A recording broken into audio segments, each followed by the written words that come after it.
পৃথিবী কাঁপানো মুজিব পরিবারের হত্যাকাণ্ড নিয়ে এভাবেই দাবি করেন 15 আগস্টের প্রধান কুশীলব বলে পরিচিত মেজর ডালিম। অনেকে বলে মুজিবকে মারা হলো কেন? মুজিব তো মারা যায় না, মুজিব নিহত হয়েছে। শরীফুল হক ডালিম, যিনি মেজর ডালিম নামেই বিখ্যাত, বাংলাদেশ সেনাবাহিনীর একজন প্রাক্তন সামরিক কর্মকর্তা। অভিযোগ আছে 1975 সালের 15 আগস্ট বাংলাদেশের তৎকালীন রাষ্ট্রপতি শেখ মুজিবুর রহমানকে সপরিবারে হত্যার সাথে জড়িত ছিলেন বীর মুক্তিযোদ্ধা বীর বিক্রম মেজর ডালিম। একটা নামের মাত্র সামরিক বাহিনী, হাতে লণ্ঠন করে ঠনঠন, এই ধরনের একটা সেনাবাহিনী রাখবে। দীর্ঘদিন পর প্রকাশ্যে সেই মেজর ডালিম। আলোচিত সাংবাদিক ইলিয়াস হোসেনের ইউটিউব চ্যানেলের বিশেষ সাক্ষাৎকারে যুক্ত হয়ে তিনি দাবি করেন, শেখ মুজিবকে তো হত্যা করা হয়নি। 1975 সালে তিনি সেনা অভ্যুত্থানে মারা গেছেন। দুই পক্ষের গোলাগুলি হলে গুলিবিদ্ধ হয়ে সেখানেই মারা যান শেখ মুজিবুর রহমান। পরবর্তীতে বিপ্লবীরা জয়ী হয়ে ক্ষমতা গ্রহণ করেন। সেনা অভ্যুত্থান তো আর খালে যাতে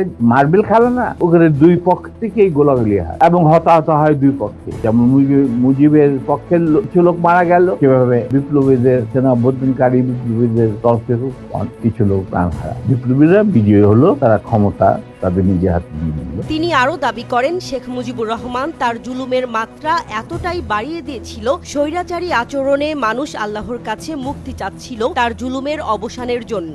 বাকশাল করার পর মুজিবের শক্তি বেড়ে গেল, তার নিষ্ঠুরতা এমন অসহনীয় পর্যায়ে চলে গেল। লুট পাট, মার ধর, চোরাচালান, নকল টাকা ছাপানো ভারত থেকে, আমাদের অস্তিত্বই এমন অবস্থা। দোয়া করছে বাঙালিদের ন্যায্য অধিকার আদায় করবে, সেই মুজিবের জন্য লোকজন আল্লাহর কাছে দোয়া চাচ্ছিল, নমরুদের হাত থেকে আদের দোয়া। ইলিয়াস হোসেনের ইউটিউব চ্যানেলে লাইভে যুক্ত হয়ে এ সময় ডালিম তার জীবন ও সাম্প্রতিক সময়ে ঘটে যাওয়া নানা ইস্যু নিয়ে কথা বলেন। বর্তমান প্রজন্মের বিপ্লবীদের, ছাত্র জনতা, তাদের বিপ্লবী কর্মকাণ্ডে কোন রকম অবদান রাখতে পারি, আমাদের নিজস্ব অভিজ্ঞতা, যোগাযোগ থেকে, তাহলে আমরা সেটা করতে প্রস্তুত। এ সময় নতুন প্রজন্মের ছাত্র জনতা ফ্যাসিবাদ বিরোধী আন্দোলনে আংশিক সফল হয়েছে উল্লেখ করে তাদেরকে অভিনন্দন জানান মেজর ডালিম। বলেন, সম্পূর্ণ বিজয় এখনো অর্জন হয়নি, তাদেরকে চলমান বিপ্লবের ধারার সাথে থাকার আহ্বান জানান মেজর ডালিম। যে সম্পূর্ণ বিজয় আমাদের এখনো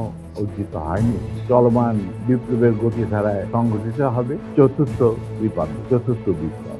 তাদেরকে শ্রদ্ধা, সালাম এবং বিপ্লবী সালাম সাথে মন থেকে দোয়া করছে যে তাদের বিপ্লব যাতে ব্যর্থ না, তারা যাতে বিজয়, তারা যাতে একটা সুখী, সমৃদ্ধ, শক্তিশালী বাংলাদেশ গড়ে তুলে তাকে দ্বিতীয় ঘাঁটি হিসেবে স্থাপিত করতে।